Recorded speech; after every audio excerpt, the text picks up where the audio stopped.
Welcome to Tucker Carlson's Night. We're coming to you this evening from Rio de Janeiro, which is a huge and beautiful and very complex city on the South American coast. We're going to be here all week. We're filming a documentary for our Tucker Carlson original series on the rise of Chinese power and influence in Brazil. Brazil is the largest economy in Latin America by far. It's one of the biggest in the world, and it is the most important ally of the United States in the Western Hemisphere. Brazil is a big deal. And yet the Biden administration seems determined to hand Brazil over to the sphere of influence of the Chinese Communist Party. Why is that exactly? We hope to find out. We'll also be sitting down for a rare interview with the president of Brazil, Jair Bolsonaro, soon. We'll bring that to you when we do. But first, we'd like to begin with the loud and at times violent response to the end of Roe v. Wade that came down to the Supreme Court on Friday, as you know. If you've been following this, you may have noticed a profound change in the way the Democratic Party talks about the issue of abortion. Gone is the empathy or the room for compromise. So from the very beginning of this debate 50 years ago, even the staunchest pro-lifer acknowledged the anguish of young women who are pregnant and don't want to be, who are alone and feel trapped by the child growing inside them. And that is the reason that pro-life institutions have built crisis pregnancy centers. And to be fair, for generations, even the most committed pro-choicers acknowledge the inherent sadness of abortion, which at the very least is the end of a potential life. Quote, "I do not view abortion as a choice," said Joe Biden as recently as 2006. "I think it's always a tragedy." And of course, it always is a tragedy, even if you believe it should be legal. And Democrats once said this out loud forthrightly. In fact, in 1997, as White House counsel, now Supreme Court Justice Elena Kagan urged her boss, Bill Clinton, to sign a ban on partial birth abortions. Elena Kagan has always been pro-choice, but ending the life of a child a week before birth was too much even for her. And of course, for his part, Bill Clinton never spoke about abortion as anything but as a last resort. He famously described it as something that should be, quote, safe, legal, and rare. Our vision should be of an America where abortion is safe and legal, but rare. You don't hear that on the left anymore, ever. In fact, many on the left now behave as if abortion is itself a positive good, excited by the fact that a child who would have been born wasn't. Think about that for a moment, celebrating the failure of a child to come into the world. What does that say about how you feel about children or about people? In fact, some behave as if having an abortion is preferable to having children. How do we know this? Well, no one on the left encourages women to brag about having kids. Having more than a couple of children at most is, in fact, is considered weird and embarrassing, something that Mormons and people who live in the ghetto do. But abortion? That's something to tell your friends about. There's even a Shout Your Abortion campaign, highly well-funded, complete with perky t-shirts bragging about ending your pregnancy. What does that say? Nothing good. Over the weekend, you saw a lot of people proudly shouting about their abortions at pro-choice riots all over the country. Here's what Washington, D.C. and Los Angeles look like.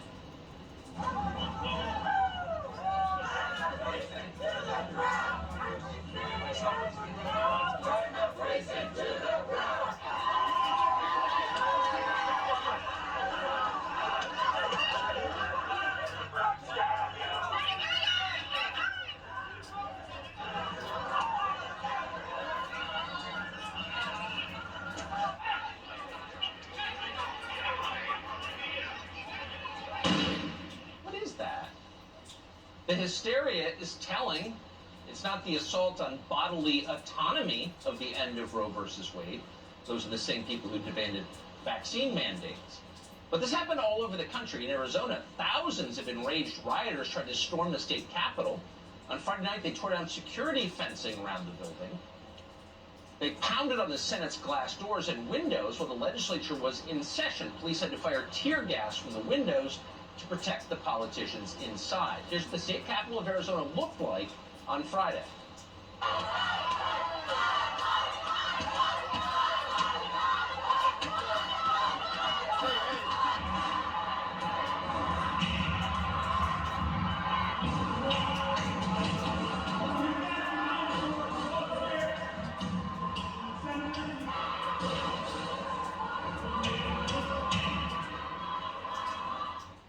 Looks like insurrection to us, but no arrests were made at the Arizona State Capitol on Friday when that footage was shot. There will be no FBI investigation. Democrats who called January 6th the racist insurrection said nothing this weekend about the violent siege of the state capital of Arizona. Did you expect them to? No, of course not. And in fact, instead, they justified it. Let's be clear. We have so many problems with the Supreme Court and the legitimacy. This court has lost legitimacy. They have burned whatever legitimacy they may still have had. This is a crisis of legitimacy. And that threatens the court's long-term legitimacy. The court is about to face one of the largest threats to perceived legitimacy ever in its history. The Supreme Court has lost legitimacy with the American people. The crisis of the very legitimacy of the United States Supreme Court fills me with sorrow. Well, you got to give them credit for all being on the same page as usual. We'd love to get the conference code to the morning call where they set that up. But because the court did something they don't like, they're not telling us the third branch of government is, quote, illegitimate. The Supreme Court is illegitimate because it's allowing voters to decide what they want to do with abortion. Some will call that democracy, a system in which citizens choose their own form of government. They're telling us it's illegitimate. On Sunday, the unelected governor of New York, Kathy Hochul, explained that without 9 members of the Supreme Court dictating the law for hundreds of millions of Americans, women are fundamentally oppressed. Because we're going to get a lot of people. I have declared this as our safe harbor. This is where we have the Statue of Liberty, welcoming people who are oppressed, women who cannot receive fundamental right to control their body or receive an abortion. They are oppressed. They're welcome here in the state of New York. So we could go on and play you absurd soundbite after absurd soundbite. But what are we seeing here? It's not simply an attack, an explicit attack on the legitimacy of the third branch of government, the court. It's not just an attack on the right of people to govern themselves. It's something bigger than that. What you're seeing is a coordinated attack on the family and on children. People at these protests are angered at the idea that children are being born. Watch what's happening there. That is hardly an overstatement. Here's a photograph on your screen from this weekend. It was taken outside the Supreme Court. It shows a mother humiliating her children in public, implying they are a burden to her because they are still living. We saw things like this everywhere at pro-abortion protests, often in full view of children. This was the scene, for example, in Dallas this weekend. Watch.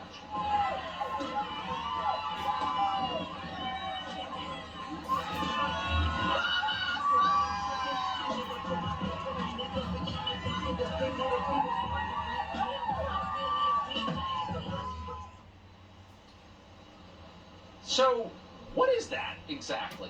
What about the thought of having children makes these people so angry? Where does an attitude like that come from? Well, as it turns out, that attitude comes from the same place the Democratic Party now gets all of its attitudes, directly from corporate America. Corporate America wants you childless, and this is a big change.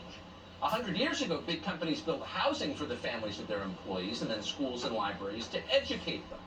It was the humane thing to do, but it also seemed to make good business sense at the time. If you wanted workers you could count on, you had to take care of them and their offspring. But over time, that arrangement got expensive. Employees with families demanded higher wages to support their children, and in many cases, they formed unions to get those raises. So labor costs soared. So corporate America, in response to this, developed a new model: hire single women. At many big companies, including in the traditionally male banking sector, young women now make up the majority of new employees, and you can see why they do. They work hard, they're reliable, they tend to be loyal to the companies they work for. The one downside to hiring young women is they can get pregnant. If you're running the HR department at Citibank, that is the last thing you want. Children make your healthcare plan more expensive. Worse than that, they tend to compete with an employee's attention. Responding to after-work emails seems less pressing to most new moms than putting their own kids to bed. That's a huge problem for big companies. So they have every incentive to prevent their workers from having children. You can't say that out loud, of course, it'd be too obvious. Give us the best years of your life, and in exchange, will pay you what's effectively a subsistence wage in whatever overpriced urban hellscape we're based in, and then take from you the one thing that might give your existence meaning and joy in middle age, which is having children. That's the deal we're offering. That is the deal they're offering, but they can't say that. It would sound like what it is, which is exploitation. No better than what the cotton mills once did to 14-year-old girls. So instead of saying that, which is the truth, corporate America uses the language of the social movement it created, feminism, to spin the entire arrangement as some sort of progressive liberation movement. Fight the patriarchy, have an abortion. It's got nothing to do with lowering our labor costs, we promise. But of course it does have everything to do with lowering their labor costs. Across the country, they are making that case, abortion as liberation. Many of the biggest American companies are now paying female employees to have abortions, to end their pregnancies. That would include Microsoft and Apple, Facebook, Yelp, Netflix, Comcast, Goldman Sachs, Citibank, JP Morgan, Nike, Starbucks, etc., etc. Dick's Sporting Goods is offering female employees up to $4,000 if they get an abortion. Does the company offer the same amount to female employees who want to have children? Well, the editors at Breitbart wondered that. They asked Dick's Sporting Goods that question, but the company didn't even respond. And that tells you the answer. What's amazing is that in the face of this, so many Americans who ought to know better have fallen for it. So some accountant at a soulless publicly traded corporation concludes that drones with no personal lives make cheaper workers. That's what happened. But rather than question this or resist it, your average college-educated NPR listener nods in vigorous bovine agreement, and then becomes completely hysterical when someone suggests that maybe there's another way to live. That it's at least theoretically possible that raising your own children might be more rewarding as a life choice than commuting into a slum on public transportation in order to claw your way up to middle management at Deutsche Bank. But the very thought of that, of turning down Deutsche Bank to bring new life into the world, drives these people into a frenzy of rage. Choosing a family over service to global capitalism? That's disgusting. Shut up! Journalist Drew Hernandez ran into people like this over the weekend. Here's how it went.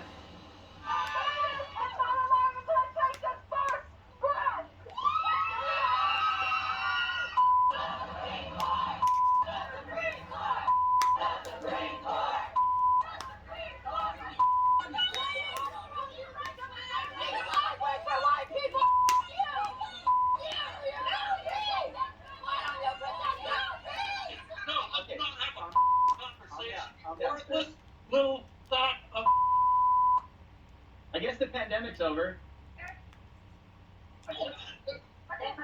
What's wrong, sir? You like killing babies? You love killing babies? Love killing babies. Drew Hernandez shot the footage you just saw. He's an investigative reporter and host of Turning Point USA's Frontlines.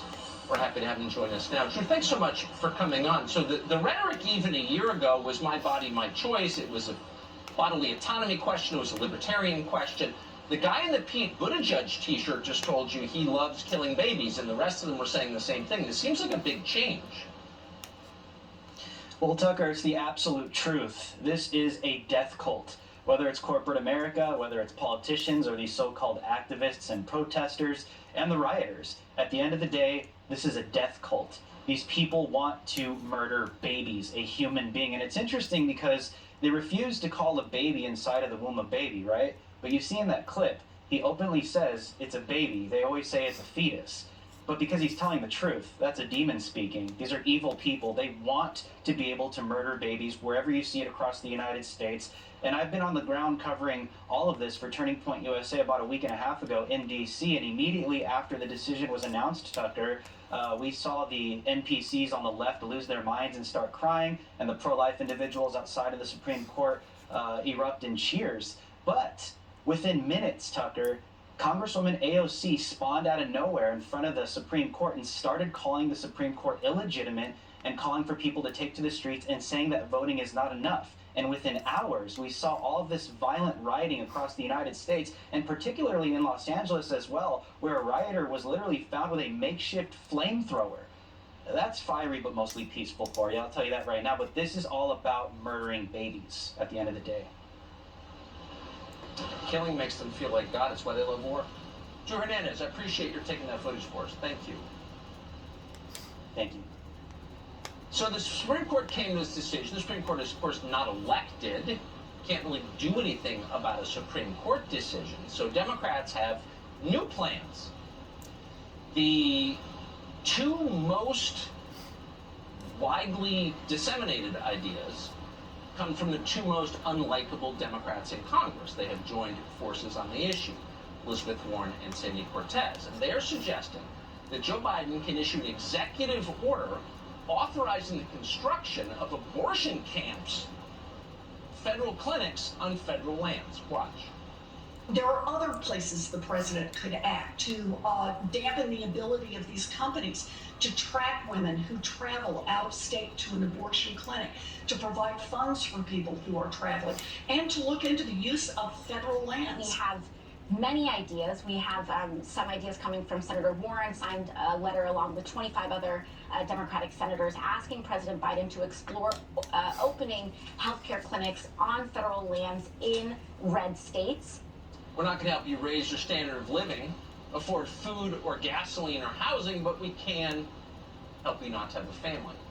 Abby Johnson is a former Planned Parenthood director. She joins us tonight. Abby, thanks so much. Well, we need a Republican in the White House. Abortion camps on federal And lands. Republicans in the House and the Senate. Never. But hey, maybe Elizabeth Warren can get us a discount from her tribal ancestors. Just show their true colors to but the listen, public. This would be extreme executive overreach if this actually happened. And I mean, you're exactly right. Hey, they don't want to spend any money on actually helping women who are pregnant, but hey, let's spend billions of dollars on, building abortion clinics on what, Native American land or our federal parks. I mean, it's absolutely ridiculous. Let's just provide for women who need resources for their babies right now. Women couldn't even get formula a few weeks ago, but yeah, let's just build abortion clinics instead. What I don't understand is, where's the meaning in American life? I mean, if having children has no meaning, if it's not the main source of joy in a person's life, then what is? I mean, Netflix? Like, what are they offering up to replace the void of children? Well, I mean, they're really not offering anything right now. I mean, Tucker, when people, that saying is, when people tell you who they are, you should believe them. These are people who are currently, firebombing pregnancy centers. They are calling to kill babies. We need to believe them. These aren't pro-choice people. These are people who want to kill babies. They are pro-abortion. We need to believe them when they say that. Yeah, I never used to call people pro-abortion. I always felt there was an honest disagreement. I've always been pro-life, but I always respected people who disagreed. I didn't think they were pro-abortion, but they are. And it's shocking to me. Abby, I appreciate your coming on tonight. Thank you. Of course, thank you. Believe their rhetoric. A majority of justices on the Supreme Court just voted to overturn Roe v. Wade. Of course, that's why we're having this conversation. But weirdly, the Democratic Party is focusing on just one of them, the black one. That would be Clarence Thomas. Here's Lieutenant Governor of California. Watch. This decision is delegitimizing the Supreme Court. Who is Clarence Thomas? Is he my Saudi Arabian father who's going to tell me what I can and cannot do with my body, with my life? And that's what this is coming down to. So these people have a misconception about who is going to listen to them. There's the vax mandate lady whining about people telling her what to do with her body. Please. Shh. Actor Samuel Jackson also went after Clarence Thomas with a racial attack. Quote, how's Uncle Clarence feeling about overturning Loving versus Virginia? Loving versus Virginia, of course, Supreme Court case that overturned precedent. It held that bans on interracial marriage were unconstitutional. So these are just racial attacks. Why against Clarence Thomas, of all the 6 members who voted to overturn Roe v. Wade? Mark Paoletta is an attorney, a close friend of Clarence Thomas. He has a new book called Created Equal, Clarence Thomas in his own words, and a film. We just interviewed him the other day. He joins us again tonight. Mark, thanks so much for coming on. So it does seem like, so you had 6 Supreme Court justices vote to overturn Roe v. Wade. Again, you could be for legal abortion and still recognize Roe v. Wade was an absurd Supreme Court decision that degraded the institution of the court and be against it. But why Thomas? Why are they going after 1 out of 6? Because the left is racist, Tucker. they expect Clarence Thomas to think the way a black man should, based on the color of his skin. And Clarence Thomas, for 30 years, 40 years, has refused to do that, and they want to destroy him. And that's what they've been doing and coming after him. And the bottom line is, Clarence Thomas doesn't care at all what they think. That's what a justice. It's just so funny, though. I mean, if you compare the attitudes of the average black guy in America to the average white liberal in America on abortion, the black guy is way more opposed to abortion than the average white liberal. So why does Clarence Thomas have to have the same views as an NPR listener? And that's what he's been saying for 40 years, and it's the left demands it, and they will go after him. But it is a great day for the Constitution. You know, with Roe being overturned, with the Second Amendment being strengthened, consistent with the Constitution, with religious liberties today coming down, consistent with the Constitution, and it's all aligning with where Clarence Thomas has been for the past 30 years. Yeah, I think it's a fair point. He's been saying it this whole time, as you point out in your book. Mark, great to see you again. Thank you. Thanks, Tucker. So this may be news to you, but the January 6th committee isn't really about January 6th. It's about targeting political opponents of Joe Biden using law enforcement. We just obtained the tape of their latest effort to intimidate one of their political enemies. Pretty striking. And as you can see, we're not in the United States tonight. Behind us, one of the most iconic beaches in the world along the coast of Rio de Janeiro. But Brazil is more than about tourism. This is a huge economy, critical to the rest of the world. For more than 200 million people are living here, so the effect on the American economy is enormous. Brazil has some of the most valuable natural resources in the world, and that's the main reason China is trying to turn Brazil into a colony. That's why we're here. I'm going to tell you a lot more about it when we come back.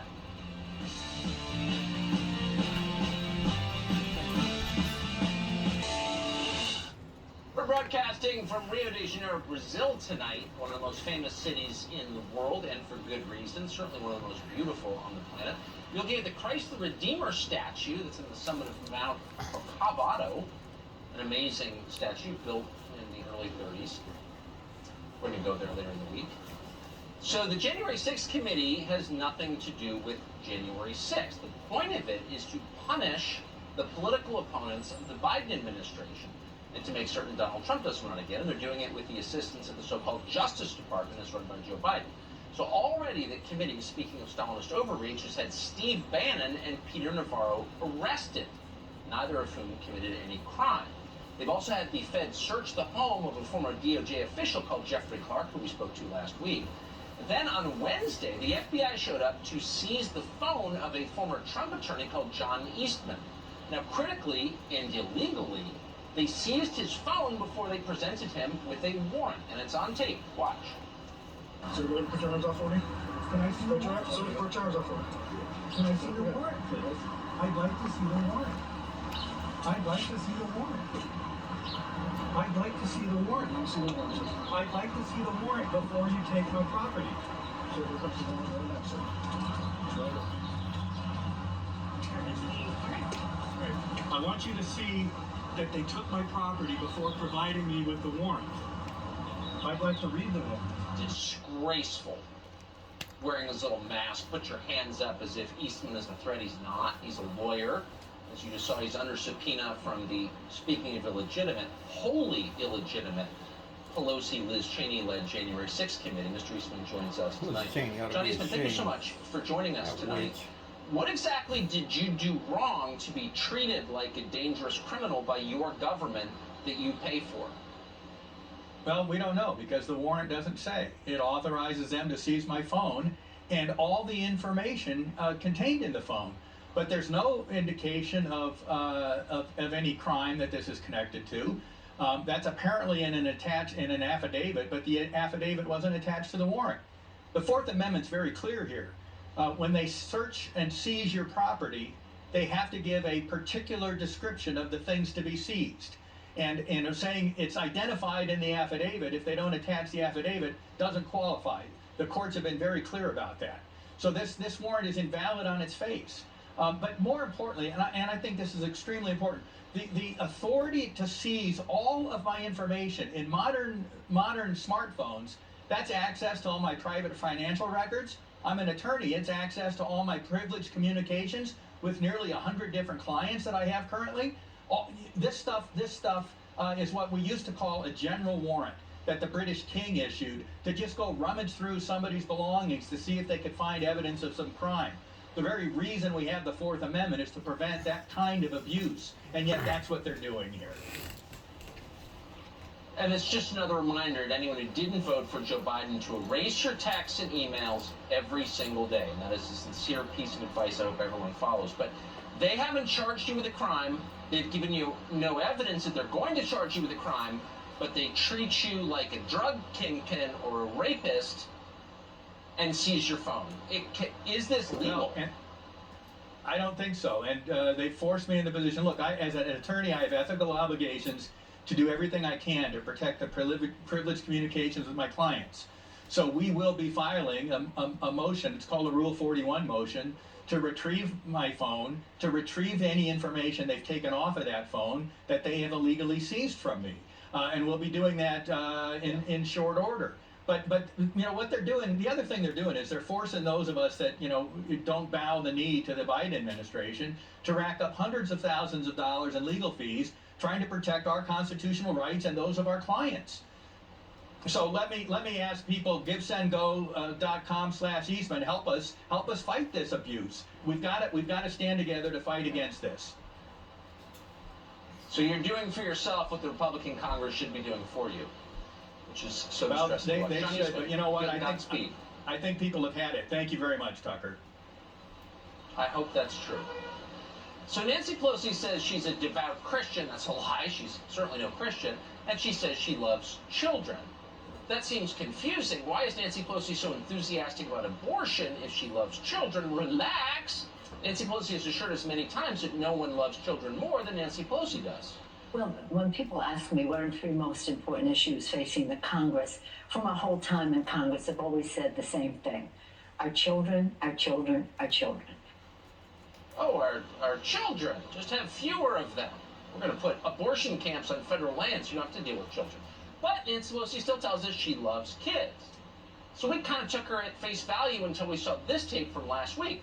This tape shows Nancy Pelosi elbowing the child of Republican Mayra Flores, who just won a congressional seat in South Texas. Mayra Flores responded to this incident this way: "I'm so proud of my strong, beautiful daughter for not allowing this to faze her.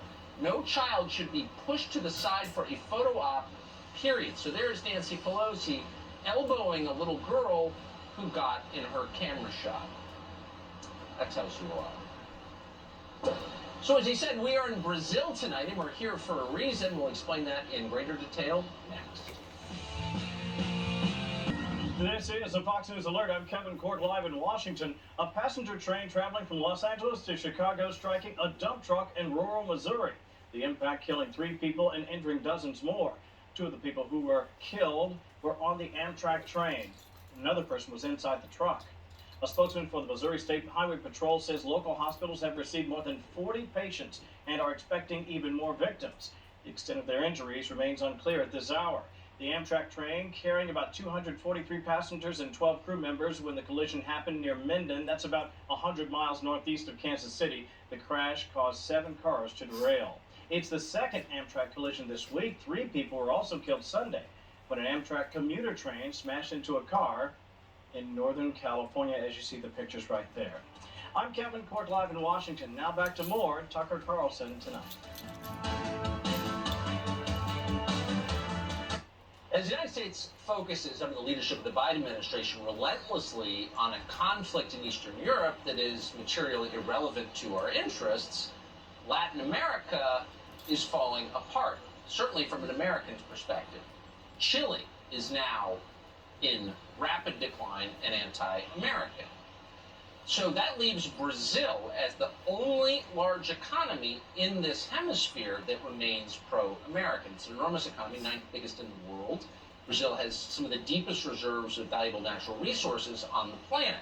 So if you care about the future of the United States, you ought to care deeply about the future of Brazil. And you should certainly be aware of China's strong and ongoing effort to turn Brazil into a Chinese colony. Now, the president of Brazil, Jair Bolsonaro is, again, the only pro-American leader left in Latin America. And yet, for the first year and a half of his presidency, our president, Joe Biden, ignored his existence completely. And if anything, the State Department was hostile to the Bolsonaro administration. Recently, Biden did finally meet with Bolsonaro for the very first time at the Summit of the Americas. Felipe Martins is a senior aide to President Bolsonaro, and we're happy to be joined by him tonight. Mr. Martins, thanks so much for coming on. So your president finally met with the American president. Why do you think, considering that Brazil is the largest economy in Latin America, it took that long? Yeah, so as you say, Brazil is a very large country, very large economy, one of the 10 largest economies in the world. It has been that for 30 years. And Brazil was always part of the game, but for 2 years we had this difficulty connecting with Washington, mainly with the White House. There was, of course, some connections with state and other departments, but now the meeting went well, and I think the reason why it took so long was the position that President Bolsonaro took, that election matters was something to be solved by Americans, and he would not call the election just because CNN and other media TV channels called it. So he waited, and once it was over, he then recognized the victory, congratulated Biden, but he took a while. He said, let Americans solve it, and then I'll jump in. He didn't want to interfere. He was just respecting American sovereignty. The United States, by contrast, has a decades-long history of interfering in other countries' elections. They just tried to do it in Hungary. Of course, they rigged the election in Ukraine in 2014. The election coming up in this country has grave consequences for the United States. I mean, the other candidate is openly pro-China. China's America's greatest adversary. Is your administration receiving any kind of encouragement from the Biden administration? So, as you say, since 2009, China has been gaining a position here in Brazil, and Lula da Silva is very open about his position, not only about supporting China and other superpowers into our region, but also about supporting terrorist groups, about supporting organized crime, about supporting dictatorships like Venezuela, Cuba, and Nicaragua. And yes, I think this meeting that we finally had, we were able to advance a little bit.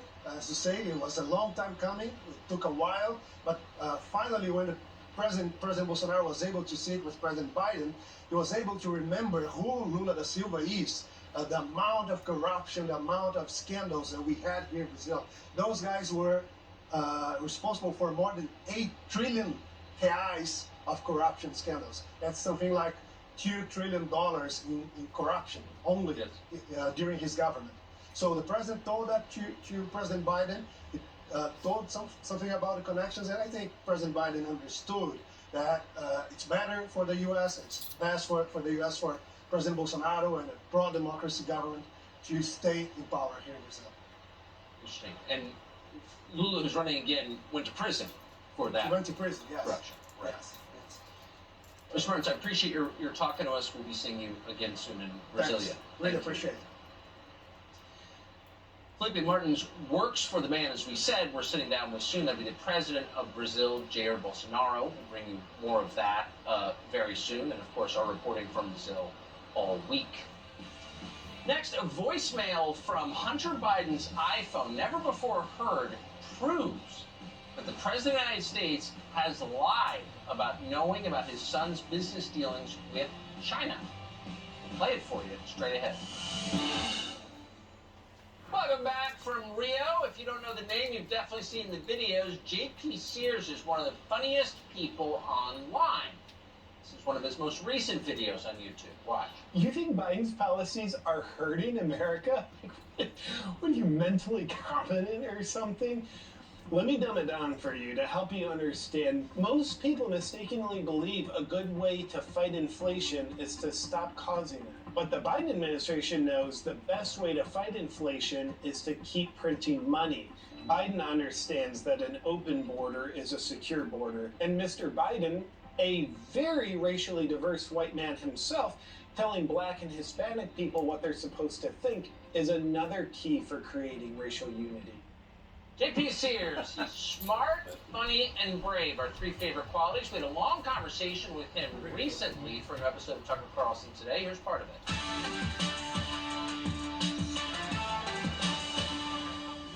people running our country, they don't seem to be constitutional. They don't seem to be in line with freedom and individual liberties that America was based on. It seems to be that there's tyrannical people running our country. Yes. Just take a breath, Tucker. I know that's news to you. Yeah. It is shocking to me, actually. Even though I say it a lot, I'm always stunned to realize it's actually true. Yeah, and if you want to, if a tyrant wants to control people, you got to divide people, because united we stand, but when we're divided we fall. And I think the tyrants, they're not good people, but they're very smart people, and Yes. they know that basic element of human nature. If you want to control people, divide them from their own thinking first, then divide them from each other. And I think one of our basic human needs we all have is the need for connection. JP Sears, thoughtful, brave, funny. That whole conversation's on Tucker Carlson Say It. Begins tomorrow morning, 7 a.m. on Fox Nation. So here's a news story you may have missed. Joe Biden has repeatedly denied knowing anything about his son Hunter's extensive business dealings overseas, particularly with the Communist government of China. But a new voicemail just unearthed from Hunter Biden's iPhone, obtained by the Daily Mail, proves that Joe Biden is lying. Biden called his son in December of 2018. He wanted to talk to him about a piece in the New York Times about Hunter's business arrangements with a Chinese oil company, a deal that was worth millions of dollars. Now, the story reported that the oil company's executives are going to jail for bribery, not a small thing. Here's what Joe Biden told his son after reading the New York Times piece. Listen. Hey, Palace Dad, it's 8:15 on Wednesday night. If you get a chance, give me a call. Nothing urgent. Just want to talk to you. I thought the article released has been online. It's going to be printed tomorrow in the Times. It's good. I think you're clear. And anyway, if you get a chance, give me a call. I love you. I think you're clear. Sounds like he knew. Miranda Devine has written a book on the contents of that laptop. She's a columnist with the New York Post, and of course our friend, she joins us tonight. Miranda, thanks so much for coming on. This seems like a bit of a bombshell, given Biden's denials. Well, it is, Tucker, and it again just puts the lie to Joe Biden's repeated insistence that he knew nothing about Hunter's overseas business dealings. In fact, he was intimately involved, and you hear with his own voice where he says to his son about this New York Times story, I think you're clear, as in you're out of trouble. This is, at least evidence of some sort of guilty knowledge.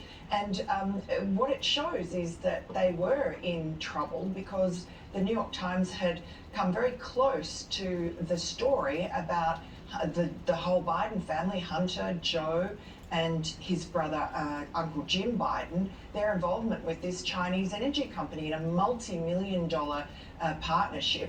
And suddenly, Patrick Ho, one of the executives of that company, is arrested at JFK on bribery charges, and the New York Times is sniffing around, and there are texts showing that Hunter is panicking about this. His lawyer tells him, don't worry, I've hosed down the New York Times. I've been talking to the reporter, and they're not going to mention Joe. And then after the story comes out, Hunter's very relieved, and he tells his lawyer, well, you did an amazing job of turning it into a big fat nothing. Amazing. Because, of course, Hunter Biden had no skills. He was trading on his father's government job. That's how he got the job at the oil company. Exactly. Miranda Devine, who's done so much great reporting on this, thank you so much. Thanks, Tucker. We'll have more tonight from Rio de Janeiro, Brazil, right after this.